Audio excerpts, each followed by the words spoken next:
Hello good morning welcome to Kerala stock market. അപ്പോൾ ഇന്നത്തെ pre market സെഷനിലേക്ക് പോകാം. സോ ആദ്യം തന്നെ നമുക്ക് ഇന്നത്തെ ഗ്ലോബൽ മാർക്കറ്റ് എങ്ങനെയുണ്ടെന്ന് പരിശോധിക്കാം. ഗ്ലോബൽ മാർക്കറ്റ് പരിശോധിക്കുകയാണെങ്കിൽ ഡോ ജോൺസ് ഫ്യൂച്ചർ സ്ലൈറ്റ്ലി പോസിറ്റീവായിട്ട് ട്രേഡ് ചെയ്യാണ്. S&P 500 ആൻഡ് നാസ്ഡാക്കിൻ്റെ ക്ലോസിംഗ് നോക്കുമ്പോഴത്തേക്കും നെഗറ്റീവിലാണ് ക്ലോസ് ചെയ്തത്. ആൻഡ് യൂറോപ്യൻ മാർക്കറ്റ്സിൽ അത്യാവശ്യം പോസിറ്റീവ് ആയിട്ടുള്ള ഫാക്ടേഴ്സ് ഓൺഗോയിങ് ആണ്. അപ്പം ട്രേഡ് ഡീലിന് ശേഷം മാർക്കറ്റ് ഒന്ന് സ്റ്റേബിൾ ആവാനായിട്ട് നോക്കുന്നുണ്ട് നമ്മുടെ market. And gift nifty slightly 15 പോയിന്റ്സിൻ്റെ അപ്സൈഡ് കാണിക്കുന്നുണ്ട്. മേ ബി ഒരു ന്യൂട്രൽ ഓപ്പണിംഗ് ആയിരിക്കും, അല്ലെങ്കിൽ ഒരു നെഗറ്റീവ് ഓപ്പണിംഗ്, അല്ലെങ്കിൽ ഒരു ഫ്ലാറ്റ് ഓപ്പണിംഗ് എന്നുള്ള കാര്യങ്ങൾ നമുക്ക് പ്രതീക്ഷിക്കാം. 21 to 30 പോയിന്റ്സിൻ്റെ അപ്സൈഡ് നിലവിൽ ഗിഫ്റ്റ് നിഫ്റ്റിയിൽ നമുക്ക് പ്രതീക്ഷിക്കാം. ആൻഡ് ബാക്കി ഏഷ്യൻ മാർക്കറ്റ്സ് എല്ലാം ഇന്ന് നെഗറ്റീവ്ലിയാണ് ട്രേഡ് ചെയ്യുന്നത്. അപ്പോൾ നമുക്കും ഒന്നിക്ക് ഒരു കൺസോൾട്ടേഷൻ അല്ലെങ്കിൽ മാർക്കറ്റിലേക്ക് പോകാനുള്ള പോസിബിലിറ്റി ഉണ്ട്. സോ എന്തായാലും നമുക്കൊന്ന് രാവിലെ എന്താണ് ഇൻഡെക്സിൻ്റെ ചാർട്ടിൽ നമുക്കൊന്ന് പരിശോധിക്കാം എന്താണെന്ന്. അപ്പോൾ നിഫ്റ്റി കണ്ടു. നിഫ്റ്റിയിൽ എന്താ ട്രേഡ് നടക്കുന്നതെന്ന് ചോദിച്ചാൽ ട്രേഡ് ഡീലിന് ശേഷമുള്ള മൂവ്മെൻറ്റ്സ് നമ്മൾ കുറച്ച് കെയർഫുള്ളി വാച്ച് ചെയ്യുകയാണെങ്കിൽ മാർക്കറ്റ് ഇന്നലെ ഒരു സ്റ്റെബിലിറ്റി കാണിച്ചതായിട്ട് നമുക്ക് തോന്നാം. ഒരു എന്താ പറയുക 15 മിനിറ്റ് ചാർട്ട് എടുത്ത് നോക്കുമ്പോൾ അറിയാം, ഒന്ന് കൺസോൾട്ടേഷൻ ചെയ്യുന്നു എന്നുള്ളതായിരുന്നു മാർക്കറ്റിൽ പ്രത്യേകിച്ച് നടക്കുന്ന ഒരു കാര്യം അല്ലേ. അത് പക്ഷേ ഒരു വിധത്തിൽ നല്ലതാണ്. ഒരു വലിയ മൂവ്മെൻറ്റിന് മുന്നേ കൺസോൾട്ടേഷൻ നല്ലതാണ്. എപ്പോഴും എന്താ പറയുക, പ്രതീക്ഷിക്കാത്ത മൂവ്മെൻറ്റ് നടക്കുന്നതിനെക്കാട്ടി ബെറ്റർ ഒരു കൺസോൾട്ടേഷൻ മൂവ്മെൻ്റ് ആണ് മാർക്കറ്റിൽ നടത്തുന്നത്. ഞാൻ ഇവിടെ 15 മിനിറ്റ്സിൻ്റെ ചാർട്ടാണ് ഇട്ടേക്കുന്നത്. 15 മിനിറ്റ്സ് ചാർട്ടിൽ നിങ്ങൾ നോക്കുകയാണെങ്കിൽ 25,580 to 25,850 ഒരു 300 പോയിന്റ്സിൻ്റെ ഉള്ളിലാണ് മാർക്കറ്റ് ട്രേഡ് ചെയ്യുന്നത്. സോ എങ്ങോട്ടാണ് മാർക്കറ്റ് ഇനിയുള്ള മൂവ്മെന്റ് എന്ന് പറയുന്നത്, ഒന്നുകിൽ ഈ ഒരു 25,870 എന്ന് പറയുന്ന ഈ ഒരു കൺസോൾട്ടേഷൻ മാർക്കറ്റ് ബ്രേക്ക് ചെയ്ത് ഈ ഒരു സപ്ലൈയിലേക്ക് പോകണം. 26,300 റേഞ്ചിലേക്ക് മാർക്കറ്റ് ഒന്ന് പോകണം. അല്ലെങ്കിൽ ഇപ്പോൾ ഡൗൺ സൈഡ് വ്യൂ ആണ് വരുന്നതെങ്കിൽ പോലും 25,500 സ്ട്രോങ്ലി ബ്രേക്ക് ചെയ്താൽ മാത്രമേ ഒരു നെഗറ്റിവിറ്റിയിലേക്ക് ഞാൻ ഇൻഡെക്സിലെ കാണത്തുള്ളൂ. ഇപ്പോൾ 25,500 സ്ട്രോങ് ആയിട്ട് ബ്രേക്ക് ചെയ്യുന്നവരെ ഞാൻ ഇതൊരു സപ്പോർട്ട് റേഞ്ച് ആയിട്ട് മാത്രം കാണും. ഓക്കെ, ഇതൊരു ഡിമാൻഡ് സോൺ ആയിട്ട് വർക്ക് ചെയ്യാനുള്ള പോസിബിലിറ്റി ഉണ്ട് 25,500. സോ നമുക്ക് വെയിറ്റ് ചെയ്യാം. 25,500 ബ്രേക്ക് ചെയ്യുന്നവരെ മാർക്കറ്റിൽ ഞാൻ എന്തായാലും ഒരു ന്യൂട്രൽ മൈൻഡ് സെറ്റിനെ മാർക്കറ്റിൽ കാണും. ഇപ്പോൾ നിഫ്റ്റിയിലെ ഒരു ഇൻട്രാഡേ ലെവൽ എന്ന് പറയാൻ കണക്കാക്കുകയാണെങ്കിൽ ഈ ഒരു ഏരിയ 25,400, 500 റേഞ്ച് എല്ലാം മാർക്കറ്റിൽ ഒരു ഡിമാൻഡ് സോൺ ആയിട്ട് പ്രോപ്പർലി വർക്ക് ചെയ്യാൻ പോസിബിലിറ്റി ഉണ്ട്. ആൻഡ് ഇത്രയും വലിയൊരു ഗ്യാപ്പ് അപ്പ് ഉണ്ടായതുകൊണ്ട് തന്നെ ഈ ഗ്യാപ്പ് ഫില്ല് ചെയ്യാനായിട്ട് മാർക്കറ്റ് എത്തുമോ എന്നുള്ളൊരു ഭയം, അല്ലെങ്കിൽ ആ ഒരു പോസിബിലിറ്റി നമുക്ക് എപ്പോഴും ഉണ്ടായിരിക്കണം.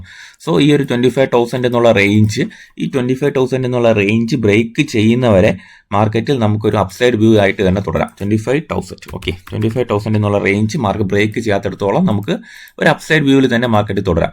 എന്തായാലും ഈ കൺസോൾട്ടേഷന് ഒന്ന് ബ്രേക്ക് ചെയ്യട്ടെ മാർക്കറ്റ്. അല്ലാതെ പക്ഷേ ഞാനൊരു അഗ്രസീവ് ബൈയിങ് നിഫ്റ്റിയിൽ ഓപ്ഷൻ ബൈയിങ്ങിലേക്ക് ഞാൻ പോകത്തില്ല. ജസ്റ്റ് ഈ ലെവൽസിൻ്റെ കാര്യത്തിൽ തീരുമാനമാവുന്നവരെ ഒന്ന് വെയിറ്റ് ചെയ്യുന്നതാണ് എൻ്റെ ഒരു അഭിപ്രായം. ഓക്കെ, അപ്പോൾ ഇതൊക്കെ കണ്ടില്ലേ, മൈനർലി ഉള്ള ലെവൽസ് ആണ്. അപ്പം എന്തായാലും മേജർ മൂവ്മെന്റ്സ് ഈ ഒരു സോണിന്റെ പുറത്തേ ഞാൻ പ്രതീക്ഷിക്കുന്നുള്ളൂ. എന്തായാലും അതുവരെ ഞാൻ വെയിറ്റ് ചെയ്യുക എന്നതായിരിക്കും ഞാൻ എൻ്റെ ഒരു സ്ട്രാറ്റജി ആയിട്ട് വലിക്കുന്നത്.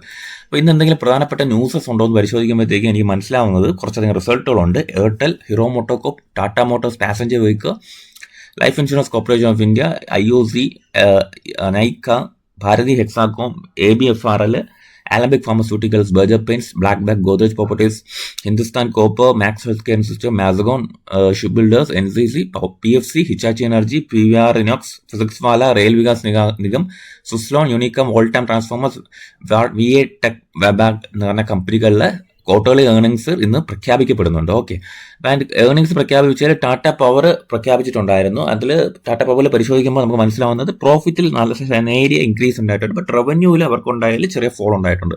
പിന്നെ NHPCയിലാണെങ്കിൽ ഒരു പ്രോഫിറ്റ് ഡിക്ലൈൻ ചെയ്തതായിട്ടുള്ള ന്യൂസ് ഉണ്ട്. 231 crores ആയിരുന്നത് 219 crores ആയിട്ടും ഡിക്ലൈൻ ചെയ്തിട്ടുണ്ട്. റവന്യൂവിൽ ചെറിയ സ്ലിപ്പിംഗ് ഉണ്ട്. ഓക്കെ, ട്രെൻഡിൻ്റെ ആണ് നല്ല റിസൾട്ടാണ്. പ്രോഫിറ്റ് റവന്യൂ ജമ്പ് ചെയ്തിട്ടുണ്ട്.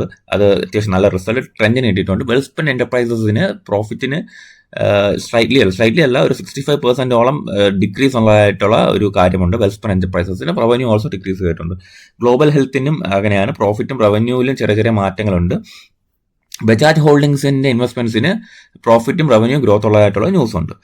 പിന്നെ ഉള്ള നല്ലൊരു റിസൾട്ടുള്ള അല്ലെങ്കിൽ നല്ലൊരു ക്വാർട്ടർലി റിസൾട്ടുള്ള കമ്പനി എന്ന് പറയുന്നത് CCL പ്രൊഡക്റ്റ് ആണ്.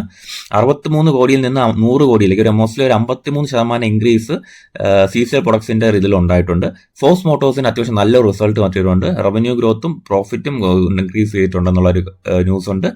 അപ്പോൾ അങ്ങനത്തെ കുറച്ച് നല്ല കമ്പനികളിൽ പോളോ ടയേഴ്സിന് നല്ല റിസൾട്ട് വന്നിട്ടുണ്ട്, റെഡിങ്ടൺ ഇന്ത്യക്ക് റിസൾട്ട് വന്നിട്ടുണ്ട്, മെട്രോപോളിസ് ഹെൽത്ത് കെയറിന് റിസൾട്ട് വന്നിട്ടുണ്ട്. അത്യാവശ്യം നല്ല റിസൾട്ടുകൾ കുറേ കമ്പനികൾക്ക് വന്നിട്ടുണ്ട്. ഓക്കെ, പിന്നെ മാരിക്കോ കോസ്മിക് വെൽനസ് എന്ന കമ്പനിയുമായിട്ട് ചേർന്ന് ഒരു ഡെഫിനിറ്റീവ് എഗ്രിമെന്റിലേക്ക് പോയിട്ടുണ്ട്. അപ്പോൾ അതൊരു ഫങ്ഷണൽ വെൽനസ് ബ്രാൻഡാണ് ഇന്ത്യയിൽ പ്രധാനപ്പെട്ട. അപ്പോൾ 60% ഷെയർ കോസ്മിക് വെൽനസിൽ നിന്ന് മാരിക്കോ അക്വയർ ചെയ്യാനുള്ള പോസിബിലിറ്റി മുൻപിൽ കാണുന്നുണ്ട്. ഓക്കെ, അപ്പം അതൊരു നല്ല ന്യൂസായിട്ട് നിൽക്കുന്നുണ്ട്.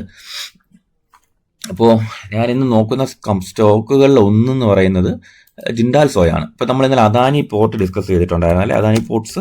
അപ്പോൾ അദാനി പോർട്സ് ഒന്ന് നോക്കുകയാണെങ്കിൽ അദാനി പോർട്സിൽ നിന്ന് ഇന്നലെ ഒരു ബ്രേക്ക് ചെയ്യാനുള്ള അറ്റംപ്റ്റ് നടത്തി നല്ലൊരു മൂവ്മെന്റ് തന്നിട്ടുണ്ടായിരുന്നു. അപ്പോൾ 1600 1500 റേഞ്ചിലേക്ക് മൂവ് ചെയ്യുമെന്ന് നമുക്ക് പ്രതീക്ഷിക്കാം. അദാനി പോർട്സ് ഇന്നലെ നമ്മുടെ പ്രീ മാർക്കറ്റ് വീഡിയോയിൽ ഡിസ്കസ് ചെയ്തിട്ടുണ്ടായിരുന്നു. ശേഷം നമ്മൾ നോക്കുന്ന ഒരു സ്റ്റോക്ക് എന്ന് പറഞ്ഞാൽ നോക്കുന്നത് ജിൻഡാൽ സോയാണ് കേട്ടോ. അപ്പോൾ ജിൻഡാൽ സോ അത്യാവശ്യം നല്ലൊരു റിസൾട്ടൊക്കെ വന്ന ശേഷം ജിൻഡാൽ സോ അത്യാവശ്യം ഒരു മൂവ്മെന്റിനുള്ള അറ്റംപ്റ്റ് നടത്തുകയാണെന്നുള്ളൊരു ഫീൽ ഉണ്ട്. ഇപ്പം നിങ്ങൾ ഈ ഒരു ബേസ് ഏരിയയിൽ നിന്നാണ് ഇപ്പോൾ നിങ്ങൾ നോക്കുകയാണെങ്കിൽ തന്നെ മാർക്കറ്റ് ചെറിയൊരു സോൺ ബ്രേക്ക് ചെയ്ത് അതിന്റെ മുകളിൽ ട്രേഡ് ചെയ്യുക. ഇപ്പോൾ ഇവിടെ ഒരു പ്രത്യേകത എന്ന് പറയുന്നത് മാർക്കറ്റ് നിങ്ങൾ ഇത്ര നോക്കി ഈ ഒരു സോണിന്റെ മുകളിൽ ട്രേഡ് ചെയ്യാൻ 170 എന്നുള്ള സോണിന് മുകളിൽ ട്രേഡ് ചെയ്യുകയാണ്. ആൻഡ് മാർക്കറ്റ് 188 റേഞ്ചിൽ ഇപ്പോൾ ക്ലോസ് ചെയ്യാൻ.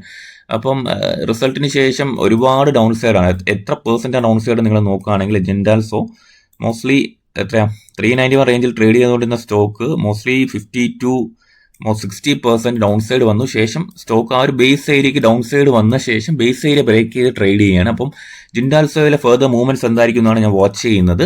അപ്പം എന്തായാലും 2 ദിവസത്തെ ക്യാൻഡിൽ സൂചിപ്പിക്കുന്നത് മാർക്കറ്റ് ബയേഴ്സ് ഉണ്ടെന്നുള്ളൊരു സൂചന ഇവിടെ തരുന്നുണ്ട്. മേ ബി ഇവിടെ നിന്ന് നല്ലൊരു ബൈയിങ് പ്രഷർ ഉണ്ടാവാനുള്ള പോസിബിലിറ്റി ഉള്ളതുകൊണ്ട് തന്നെ ഞാൻ ജിൻഡാൽ സോ എൻ്റെ വാച്ച് ലിസ്റ്റ് ഇട്ടേക്കാണ്. 195-200 റേഞ്ചിലോട്ട് മൂവ് ചെയ്യാനുള്ള പോസിബിലിറ്റി നോക്കിയാണ് ഞാൻ വെച്ചേക്കുന്നത് ജിൻഡാൽ സോ. ശേഷം ഫോഴ്സ് മോട്ടോഴ്സ് ഞാൻ ഓൾറെഡി എൻ്റെ കയ്യിൽ കുറച്ച് 2-3 ക്വാണ്ടിറ്റി സ്റ്റോക്ക് എന്തായാലും ഇപ്പോൾ ഉള്ള ഒരു കമ്പനിയാണ് ഫോഴ്സ് മോട്ടോഴ്സ്. ഇപ്പോൾ നോക്കുകയാണെങ്കിൽ ഫോഴ്സ് മോട്ടോഴ്സും കുറച്ചധികം ദിവസം മുന്നേ ട്രേഡ് ചെയ്ത് ആൻഡ് ഇപ്പം നിൽക്കുന്നത് 20,000 റേഞ്ചിലാണ്. അപ്പോൾ 22,000 23,000 പോകാനുള്ള പോസിബിലിറ്റി ഉണ്ട്. നല്ല അത്യാവശ്യം നല്ല റിസൾട്ടും കൂടെ ആയതുകൊണ്ട് നമുക്ക് നോക്കാം. വെയിറ്റ് ചെയ്യുന്നത് കൊണ്ട് തെറ്റില്ല എന്നാണ് എൻ്റെ അഭിപ്രായം. ഇപ്പോൾ ഇങ്ങനത്തെ സ്റ്റോക്കുകളാണ് ബേസിക്കലി ഉള്ളത്. പിന്നെ MRPL ആണ്. ഇപ്പോൾ MRPL ഞാൻ ഓൾറെഡി ട്രേഡ് എടുത്ത് പ്രോഫിറ്റിലായി എക്സിറ്റ് ആയ സ്റ്റോക്കാണ്. ബട്ട് സ്റ്റിൽ ഈ സ്റ്റോക്ക് പുതിയ ഒരു സോണിലേക്ക് ബ്രേക്ക് ചെയ്യാനുള്ള അറ്റംപ്റ്റ് നടത്തുന്നതായിട്ട് എനിക്കൊരു ഫീൽ ഉണ്ട്. നിങ്ങൾ നോക്കുകയാണെങ്കിൽ MRPL അത്യാവശ്യം നല്ലൊരു ഏരിയയിലേക്ക് നിൽക്കുകയാണ്. MRPL എബോവ് 185 അത്യാവശ്യം നല്ലൊരു മൂവ്മെന്റ് നമുക്ക് പ്രതീക്ഷിക്കാം. നിങ്ങൾ നോക്കുകയാണെങ്കിൽ അറിയാം 1 ഡേ ചാർട്ടിൽ അത്യാവശ്യം നല്ല സ്ട്രോങ് ആയിട്ടുള്ള സോണിലാണ് നിൽക്കുന്നത്. Break above 185 can make this stock higher എന്നൊരു ഫീല് നമുക്ക് ഈ സ്റ്റോക്കിൽ തരുന്നുണ്ട്. ഇപ്പോൾ 1 വീക്ക് ചാർട്ടും എടുത്ത് നോക്കിയാൽ നിങ്ങൾ അറിയാം ഈ ഒരു സോണിൽ അത്യാവശ്യം നല്ലൊരു ബ്രേക്ക് ഔട്ട് അറ്റംപ്റ്റ് നടത്തുകയാണ് MRPL. Mangalore petro refinery and petro chemical എന്ന സ്റ്റോക്ക് ഇപ്പോൾ നല്ലൊരു മൂവ്മെന്റിനുള്ള പോസിബിലിറ്റി ഉണ്ടായിക്കൊണ്ടിരിക്കുകയാണ്. ഇപ്പോൾ വീക്ക്ലി ചാർട്ട് നോക്കുമ്പോഴും ഡെയിലി ചാർട്ട് നോക്കുമ്പോഴും വളരെ സ്ട്രെങ്ത് ഉള്ള ഒരു കമ്പനിയായിട്ട് MRPL നിൽക്കുകയാണ്. സോ എല്ലാവരും ഒന്ന് ക്ലോസ്ലി പഠിക്കാൻ ശ്രമിക്കുക MRPL.